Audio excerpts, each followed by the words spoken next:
Well, good morning, YouTube. This is Chuck, and it's Thursday, August 31st, and about 6 o'clock in the morning, and I survived the night. I'm here and sitting out here in the cool morning air, drinking a cup of coffee. The sun's not quite up yet. But figured I'd tell you a little bit about what happened last night. I'm going to pack up and go home here real soon. Maybe I'll drink another cup of coffee first. It's just too nice up here to drive quite yet. But I told you in the last video that Kevin had to leave real suddenly, and that I got mind speak that told me to stay. And that kind of surprised me. And so after Kevin left, he pulled out about 4 o'clock, and after he left, I got tingled several times, and a couple times I got a real strong sense of excitement, like they were excited that I was going to be here.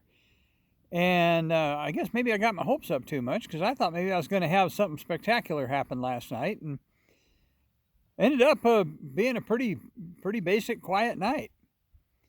This I had a little bit of twinkle light activity. I got zapped pretty good a couple of times, and saw a few of the dark moving shadows, as we call them. You can't really make up their mind.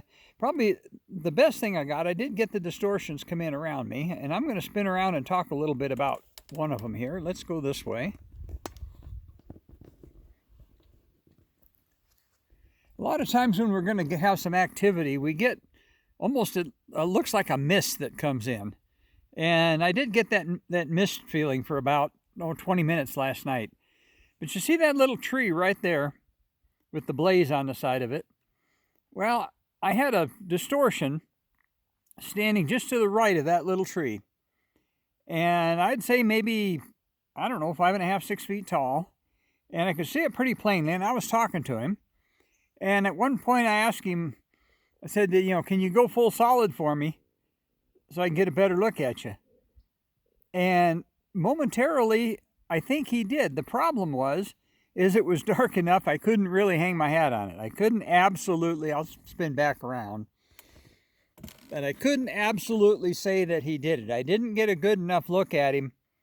I could definitely see the distortion, but when he went full solid, he only did it for a few seconds, and I'm not 100% sure that's what I saw. I'd love to be able to say yes, it was a definite sighting, but I can't do it. He was definitely there. There was something there. This is the first time we've camped at this place called West Side, and Kevin put up a video about it. I haven't watched it yet because I can't watch videos from here. I don't have good enough signal. I'll take a look at it when I get home. He kind of likes the place. I'm not sure what I think about it here yet. But I'll tell you a couple things I did notice about this spot.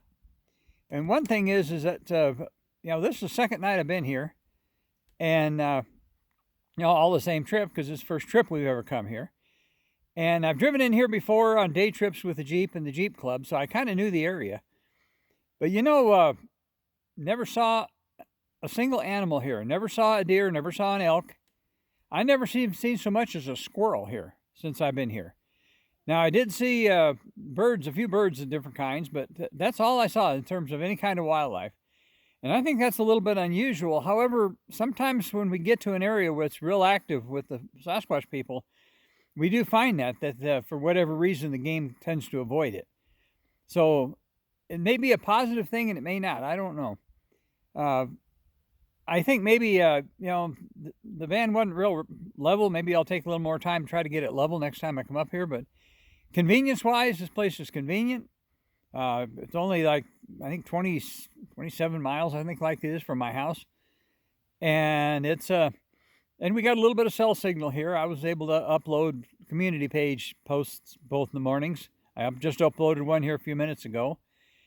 So that's both a good point and a bad point, because we're constantly getting bombarded with text messages and phone calls, and because both of us are kind of busy guys sometimes. So anyway, I'm going to finish my coffee. Maybe I'll have another cup, but then I'm going to pack up and head on down the mountain. It doesn't take me too long to get home from here, and I got a whole day ahead of me. This coming weekend, of course, is Labor Day weekend, so it's a good weekend not to be out here, because there'll be a whole bunch of folks from the Metro Phoenix area, campers, and that'll come up here for the big weekend. And We call them flatlanders, and sometimes the ones that act as idiots from the city, we call them citiots. But they'll be up here and they'll be crawling all over everything, and the roads will be all dusty and the traffic will be bad.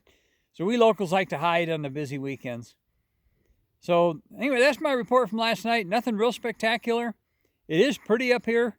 It's just beautiful this morning. Sun's getting ready to come up. And I'll be on the road here pretty quick. So I'll close this video and tell you, as I always do, take care of each other, love each other, take care of yourself, enjoy your time off. Life is way too short to not be happy. And we'll catch you on another one real quick. The sun is just getting ready to come up over there. And not quite enough to mess up the video. So we'll catch you on the next one. So right now it's peace out.